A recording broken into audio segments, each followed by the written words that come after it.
Gente, o meu outro trabalho, assim como o outro trabalho do Carlos, é a Base Nacional Comum Curricular. Semana passada, nós tivemos a entrega da V3, certo? Certo? Já está no Conviva, a V3, esta apresentação que eu estou trazendo para vocês hoje e que a gente está levando para o Brasil inteiro. Fica à disposição para vocês, se quiserem, trabalhar com as redes, com os professores, porque o grande desafio agora é fazer a V3 chegar na ponta. São 396 páginas, sem o ensino médio. Lá só tem educação infantil, Funde 1 e Funde 2. O que nós fizemos? A gente tentou trazer para vocês um apanhado geral de tudo o que aconteceu, porque é importante que agora vocês possam conversar em cada rede, com cada professor. Nós vamos ter as audiências públicas. A do Sul, alguém sabe onde é, Carlos? Você lembra? Ai, caramba. A do Norte eu sei que é Manaus, Sudeste é São Paulo. Depois eu olho. Vai ser em Florianópolis, é isso, né? Tá. Então, a da região Sul é aqui em Florianópolis. Já tem mais ou menos o calendário, né, estipulado, enfim, que o CNE vai dizer, vai ouvir as pessoas. Para lembrar, então, esse material é extremamente objetivo, foi feito pelo movimento, pela base, que é um movimento que tem gente direita, esquerda, centro, especialistas em diversas áreas, que compactuam da proposta de que uma base nacional comum pode colaborar para a melhoria da educação.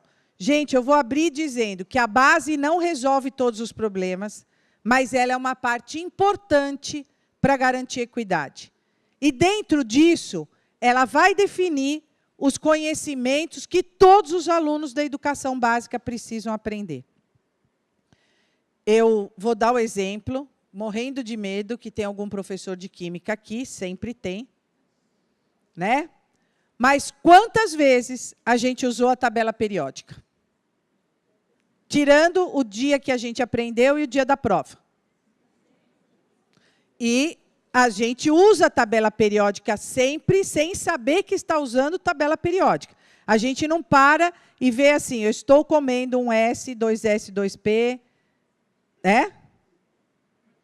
Faz isso, só que é importante que a gente entenda, é igual como português. A gente não lê um texto dizendo assim, esta é uma oração subordinada adjetiva. A gente lê assim? Ah, esta palavra é um adjunto adverbial de lugar. Mas é importante que a gente conheça em profundidade, maior ou menor, determinadas coisas. Num dos seminários que o Movimento pela Base fez, um professor de uma universidade francesa disse para nós o seguinte, vocês aprendem mais sobre a história da França do que nós franceses. Eu vou dar o exemplo do que aconteceu no meu estado. A gente aprendeu sobre os bandeirantes e aprendeu que eles eram heróis. E não é bem assim. Todo o contexto, se alguém dissesse tudo o que a gente ia passar neste país nos últimos 4 anos, nenhum livro de história daria conta. E o que a gente ainda vai passar. Esta base, por exemplo, passou por 6 ministros e 2 presidentes. Quase que o TSE faz passar pelo 3º, mas, por enquanto, a gente está só em 6 ministros e 2 presidentes.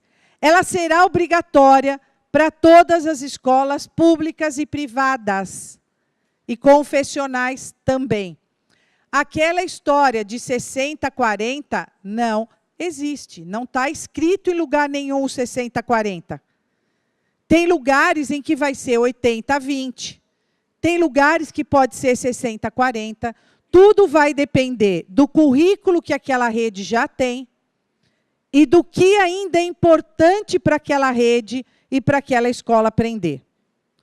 A base abre espaços específicos para esses conteúdos que são locais, coisas que são muito importantes para aquela rede, e os PPPs, né, gente?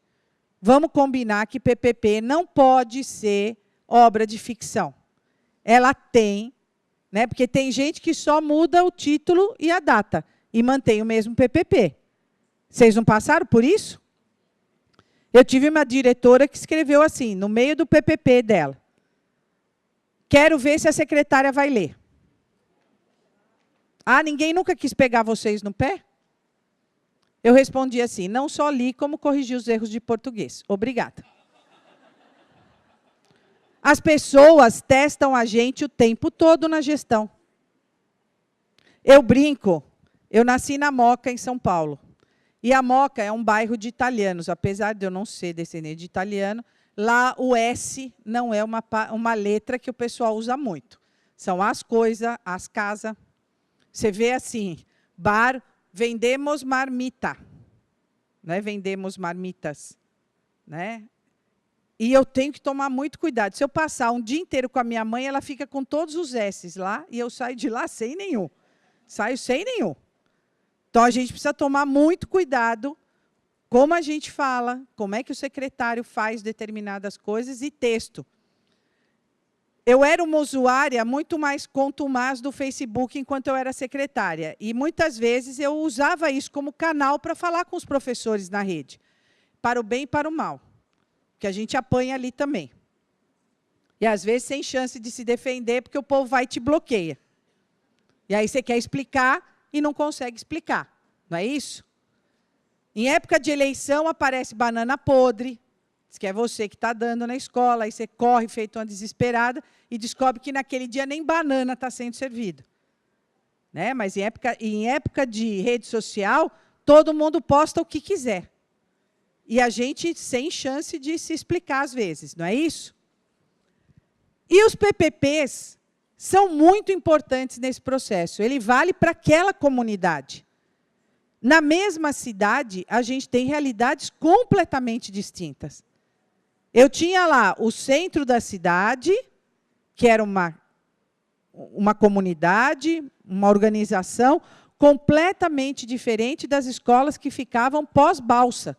A gente tinha a represa lá e pegava a balsa para ir nas escolas. A realidade, aquilo que era importante para aquela comunidade, muitas vezes era bem diferente da outra. Mas isso não significa que essas crianças não tenham que aprender português, matemática, história, geografia.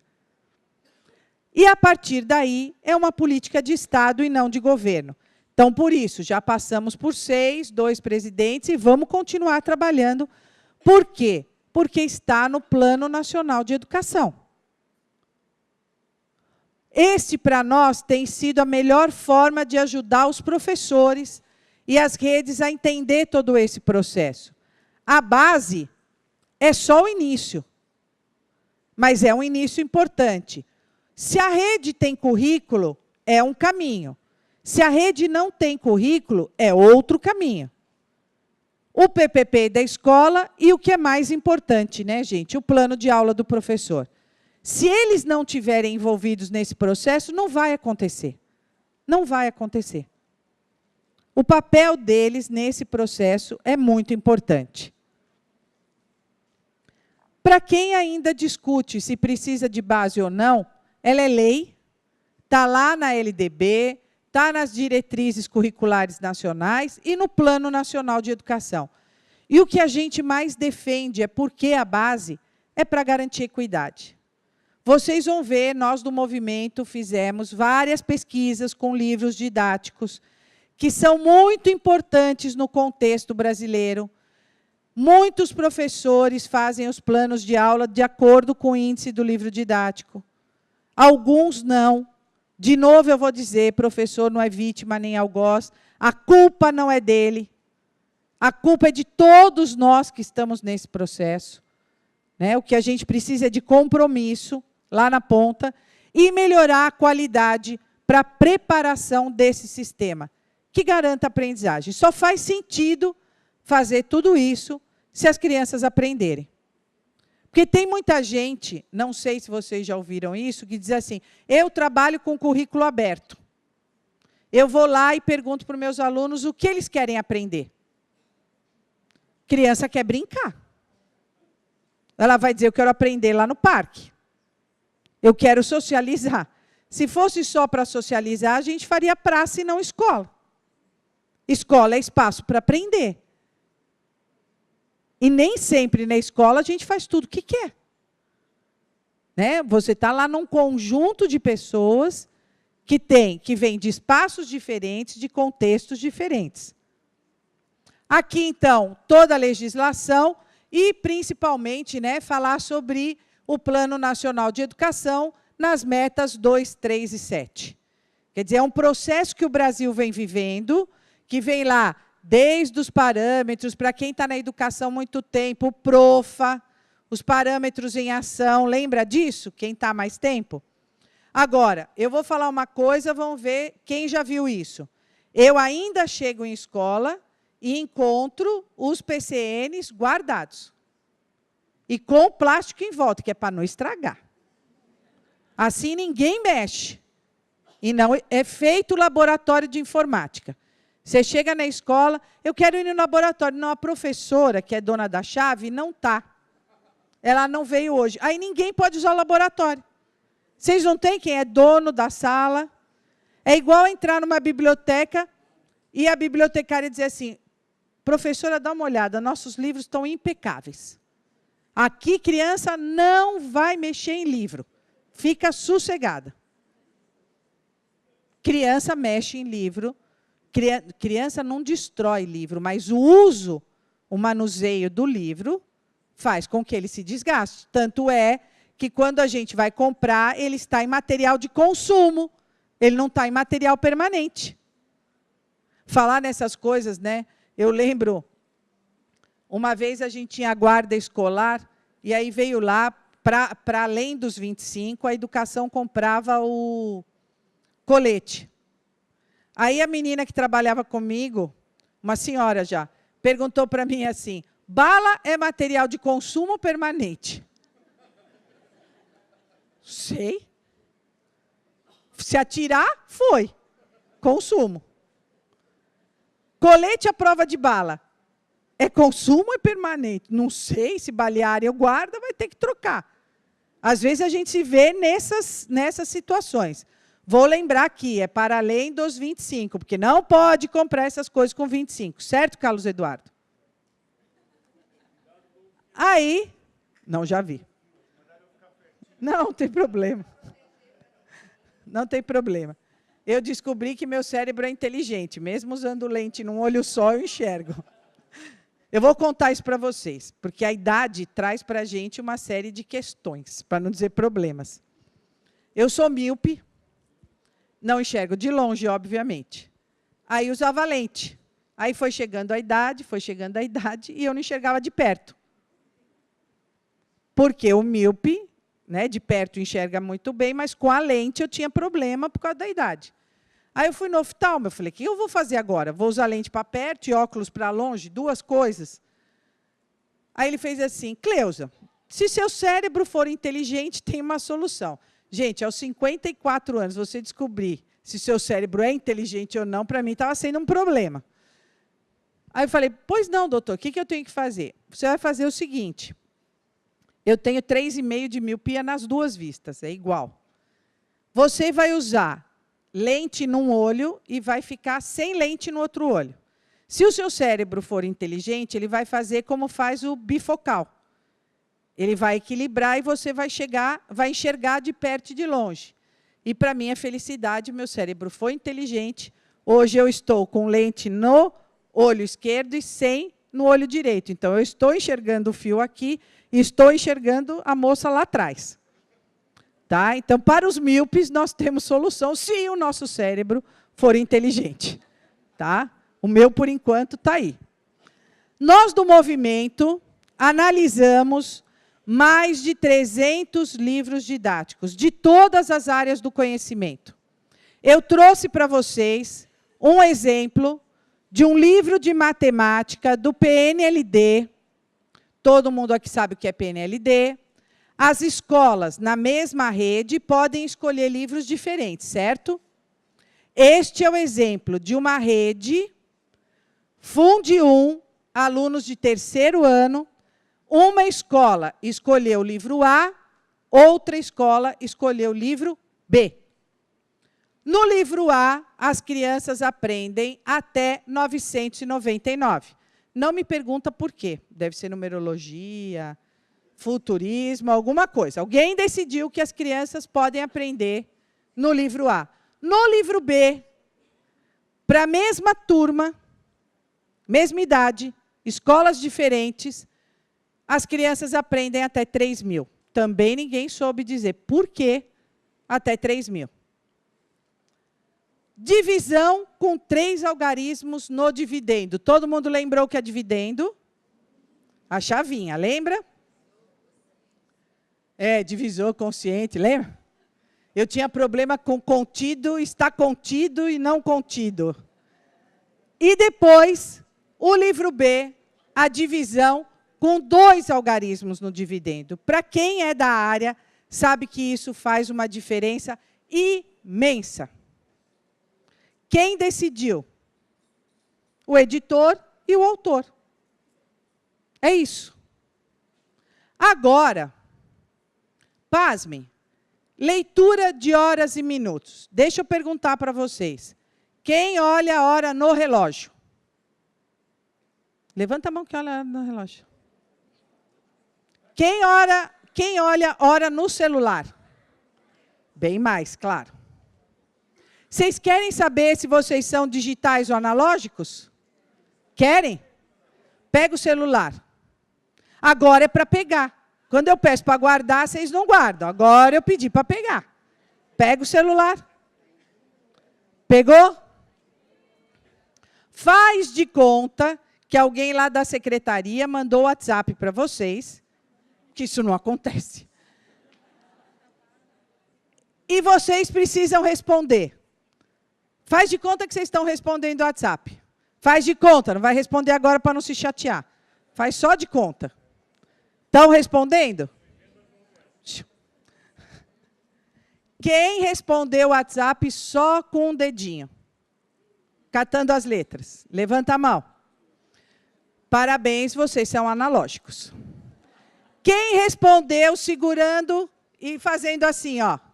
Tá, com os 2 dedos já. Muito bem, vocês são digitais. Tem gente que não levantou a mão nem para uma coisa nem para outra. Eu preciso decidir o que vocês são.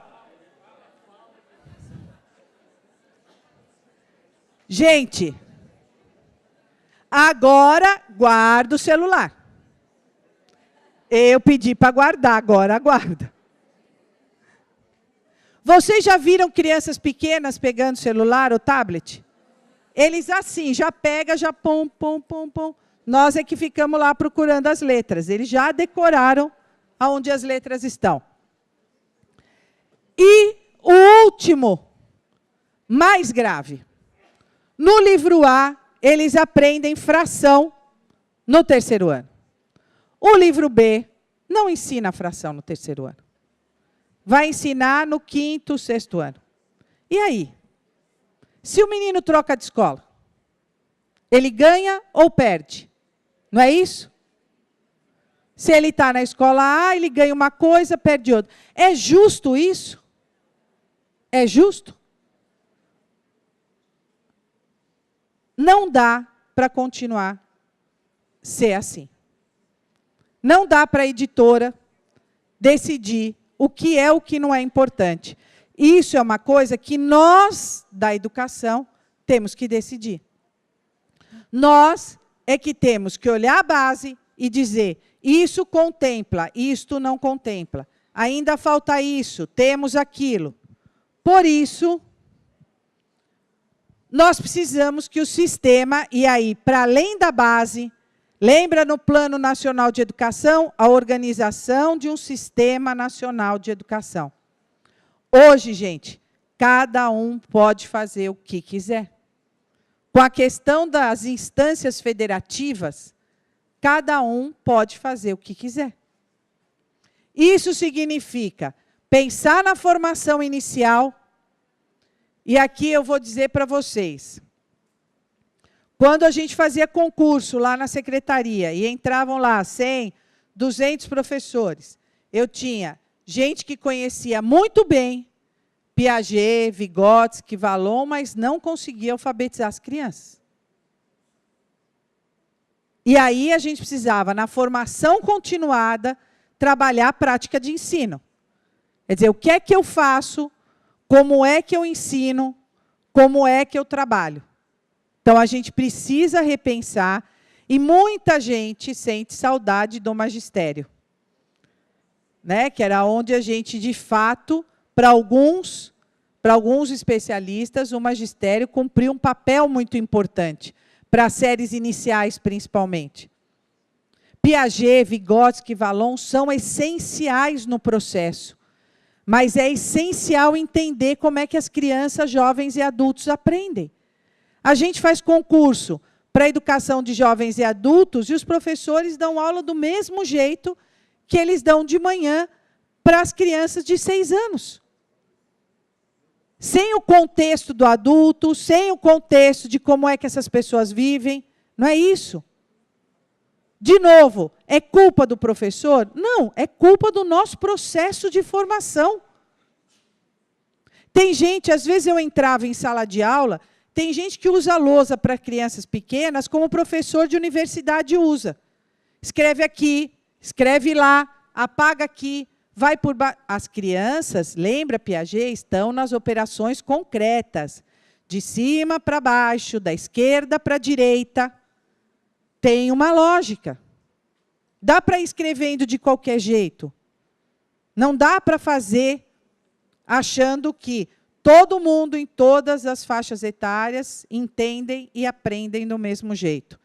Depois, a Undime sempre defendeu a prova nacional docente. É muito importante ajudar os municípios e os estados a organizar os concursos. Nós temos concursos de todo jeito por esse país. Eu já vi lugar que a lista de aprovados sai antes do concurso. Já vi. Nós precisamos pensar no currículo local. O que a base tem e o que é que falta para a gente conseguir ensinar as crianças aquilo que é essencial para que elas se desenvolvam. E o currículo local é muito importante. Sexta-feira eu estava no Amapá.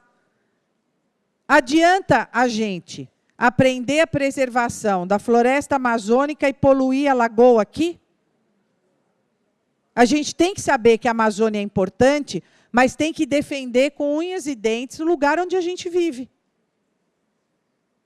A gente precisa contextualizar o currículo com a vida local, sem perder o nosso, né, a grandiosidade que a gente tem da diversidade desse país. A formação continuada, que todos os municípios investem, e não investem pouco em formação continuada. Agora, formação continuada não pode ser só para contar pontos para subir na carreira. Não pode. Ou vocês não ouvem do professor, essa formação vai contar ponto ou não vai contar ponto? Vai ter certificado ou não vai ter certificado? Vai valer para horizontal ou para vertical? Ouvem ou não? Ou, quando a gente fala de 1/3 de hora atividade, o que é que a gente está falando que é esse 1/3? A maioria quer em casa. E se a gente deixa em casa, eles vão pegar mais um emprego. Que contexto... Gente, eu não estou falando aqui que é fácil negociar essas coisas. Já tive sindicato me xingando, plantando comigo ninguém pode, na porta da secretaria. Vocês têm essa planta aqui, comigo ninguém pode? Então, está lá o pé plantado. Agora, não, lembra que eu falei na outra palestra sobre direito e sobre privilégio? Não é isso? O que é direito?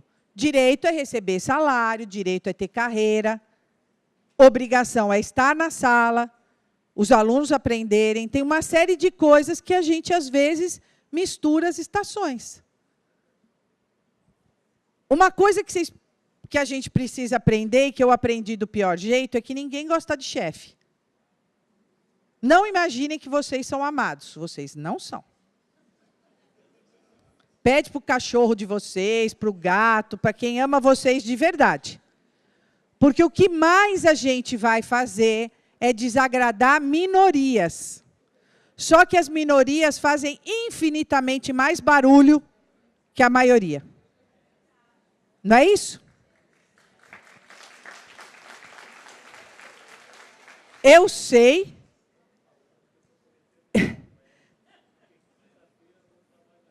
Pois é. Pois é. Eu lembro, ele está dizendo agora aqui, de trabalhar na quinta-feira. Eu lembro que uma das coisas que mais eu apanhei em São Bernardo foi quando eu questionei as festas religiosas. Porque a gente só comemorava as festas cristãs. Lá em São Bernardo, a gente tem uma colônia muçulmana muito grande. E eu falava, vocês já pensaram nesses meninos? Porque, para mim, festa de Dia das Mães, Dia dos Pais, essas coisas em escola pública, para mim, sempre pegou. Escola privada também. Mas como é que eu comemoro Páscoa? Então, eu tenho que comemorar o Ramadã, eu tenho que comemorar o que os evangélicos acham que é importante para eles. Aí, um dia, apareceu... depois de várias assembleias, várias discussões, várias vezes no jornal, na rádio e tal, nós chegamos à conclusão de que ia tirar todas as festas, ia deixar só festa junina, questão folclórica, mas ia abrir as escolas para outras religiões. Aí chegou um dia, um ofício lá para mim. Formatura de candomblé. Ok, se a escola deu ok, para mim está tudo bem, respeito todo mundo. Formatura para exorcismo de diabo. Eu falei, começou a complicar. Aí a diretoria, e agora, secretária? Aí chama todo mundo lá para saber que diabo é esse, o que é que a gente faz, que exorcismo é esse. E é isso que vocês não passam por situação assim? Tinha dia... Tem uma das meninas que trabalhou comigo, a Estela, ela era da rede de Santo André e São Bernardo, que eram duas cidades próximas, e ela trabalhou muito próxima comigo. Teve um dia que ela me chamou, ela falou assim, Cleusa, quantas brigas nós vamos dar conta de fazer? A gente pode listar? E aí você escolhe qual que é muito importante, qual que é menos importante, porque tem dia que você fica assim mesmo. Quantas brigas nós... É porque, às vezes, a gente assume lugares em que é tanto privilégio, quando você tenta colocar as coisas, parece que você está matando alguém. E o que eu queria só é que os professores estivessem na sala. Tinha gente que prestou concurso e nunca cumpriu o estágio probatório, que foi para gabinete, mas... esperando a aposentadoria aos 25 anos. Quem tem regência. E aí eu me perguntava, é justo com quem está lá na sala? Eu tenho que cuidar de quem? Da maioria ou da minoria? Não é isso? Só que cada vez que você mexe com a minoria, vem um monte de gente lá na porta da secretaria. Você fica acuada às vezes. Mas é bom... Ao mesmo tempo, quando você sai, e isso eu preciso contar para vocês, quando eu saí em 2015, para o meu lugar foi um vereador. Gente, 15 dias depois, ele me liga. Cleusa, posso falar com você? Claro, Paulo. Eu queria te pedir desculpas. Como? Queria te pedir desculpas, porque eu bati muito em você, isso aqui é máquina de moer louco. Não é, como é que alguém trabalha numa secretaria dessa? Eu falava, Paulo? Aí eu fiz assim. Quando eu desliguei o telefone, eu falei para o César e para minha filha, que se eu falar de voltar para a secretaria, eles me largam, então é melhor eu... Porque eu sou louca para voltar. Aí eu falei para eles assim, vingança é um prato que se come frio. Eu sei que é feio. Eu sei que é feio. Mas, ao mesmo tempo, gente, hoje, tem gente que me escreve lá no Facebook, que saudade, secretária. Agora, tem gente passando por cima de coisa que a gente tinha feito. A senhora era justa. Eu falava, Jesus, posso subir, pode me chamar. É a redenção. Outro dia o pessoal brincou e falou assim, Cleusa, por que você não faz um canal no YouTube para secretário? Eu falei, eu estou querendo fundar uma igreja, os ex-secretários em Cristo. Porque a gente merece um lugar na mesa, gente. A gente merece um lugar na mesa. Depois, os recursos didáticos, então pensar nesses novos livros. Eu vou arrumar um monte de gente me seguindo, né?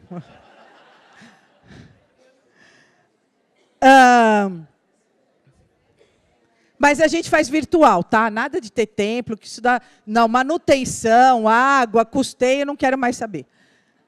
E as avaliações. Hoje, no Brasil, a gente faz exatamente o contrário. A gente ensina o que cai na prova Brasil. Deveria cair na prova Brasil o que os alunos aprendem. Provinha Brasil, né?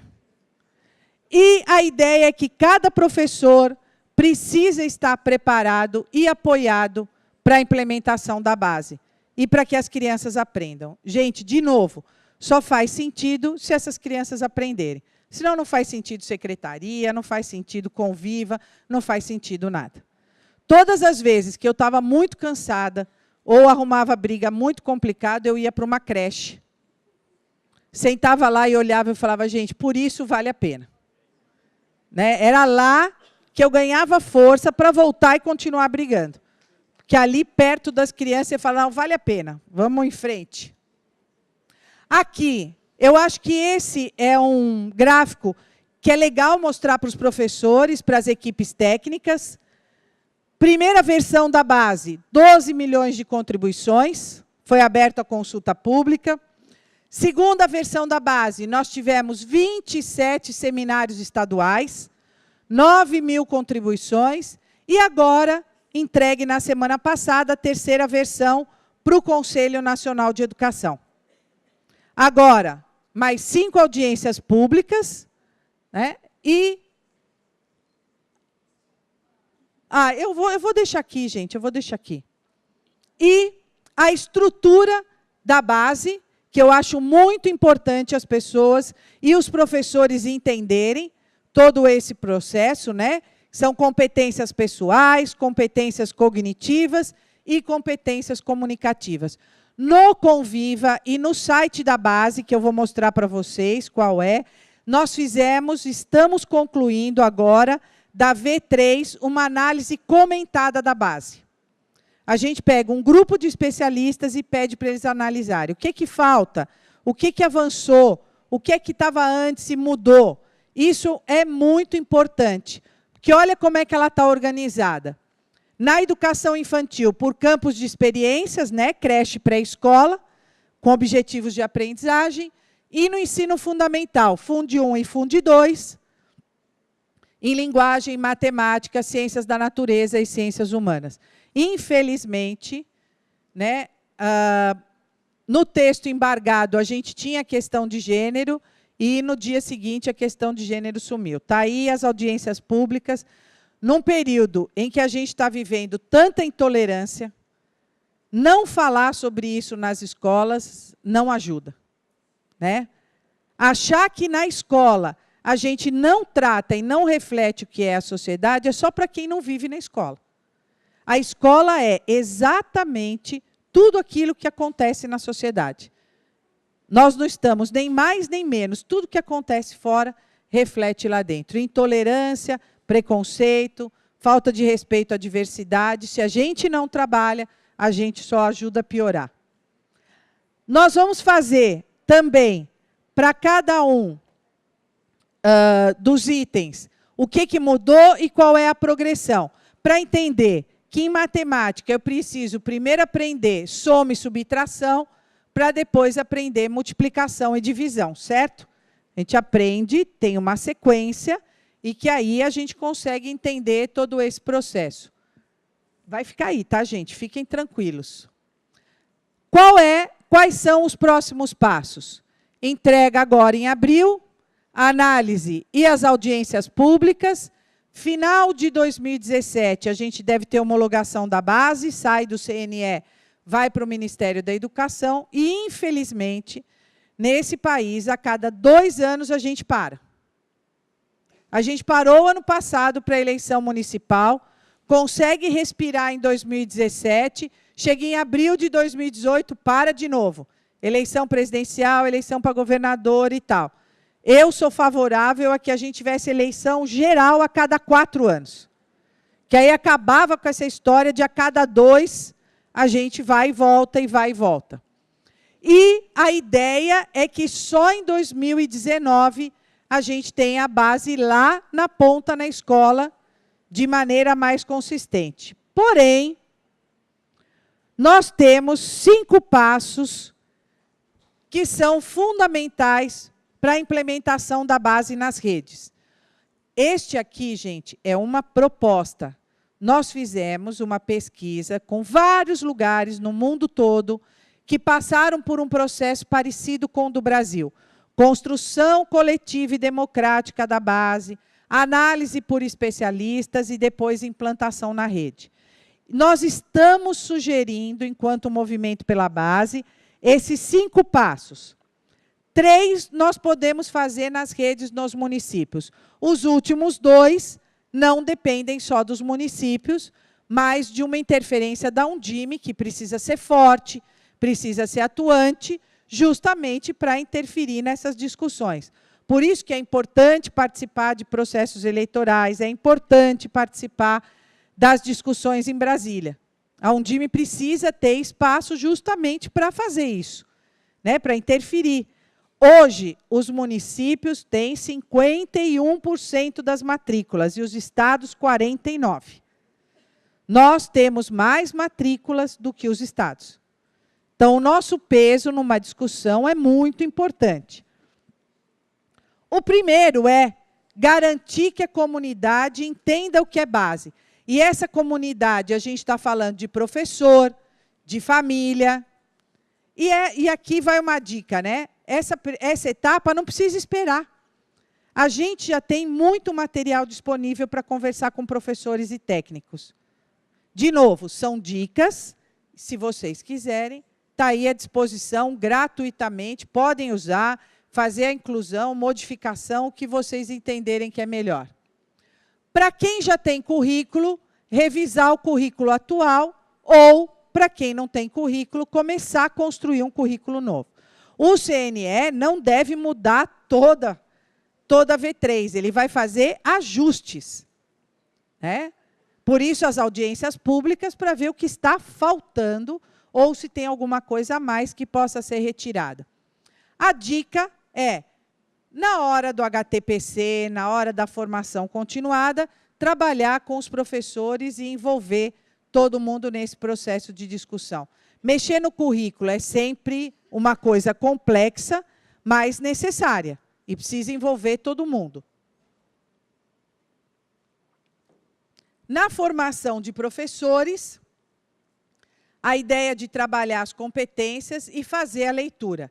Gente, os professores não precisam ler toda a base. 396 páginas, não tem cabimento um professor ler tudo isso, mas as disciplinas, ou as áreas que têm a ver com o trabalho dele é importante.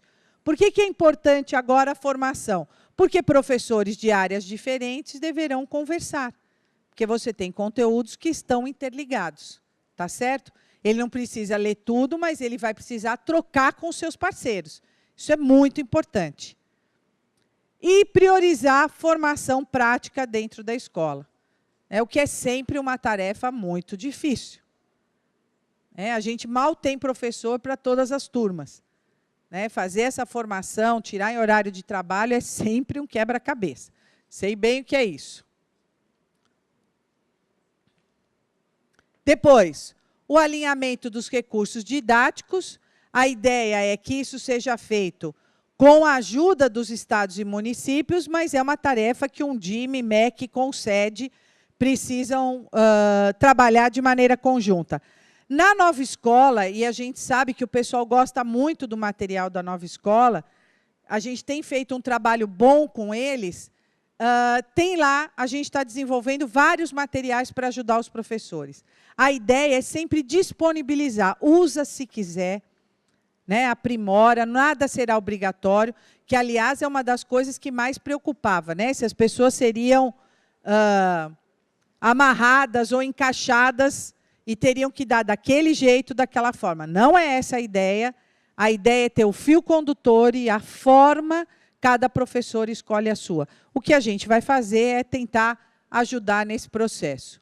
E, por último, nos próximos anos, então, Prova Brasil, Enem, vai passar por uma mudança, vão passar por mudanças expressivas, e a gente, enquanto Undime, precisa estar lá para deixar claro que precisa estar focado na sala de aula e naquilo que é importante.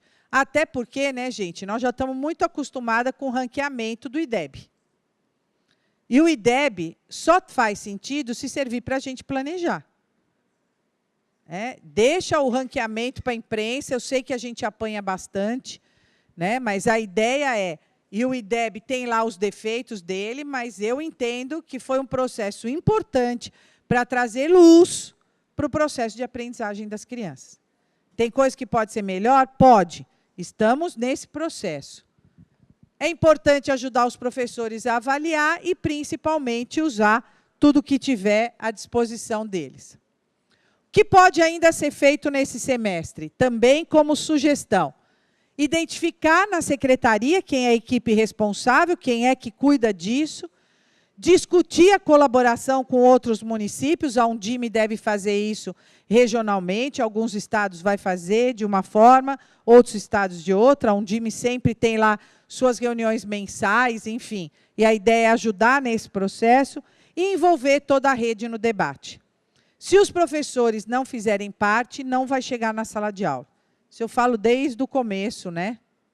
Aqui, a gente tem esses 3 sites que têm inúmeros materiais de apoio, todos à disposição dos gestores, todos, gente. Tudo gratuito, feito por especialistas, tem lá e usa como quiser, do jeito que quiser.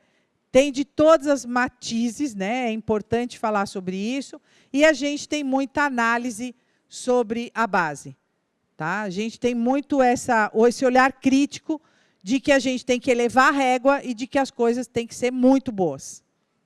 É óbvio que a base, depois, assim como em todos os países, passa por reformulação e a gente também vai passar por isso num período que a gente está tão conturbado. Eu queria agradecer demais a atenção de vocês, dizer da alegria de estar aqui com vocês e colocar à disposição, né, tanto para o Conviva como pela base, se alguém tiver perguntas. Obrigado, gente.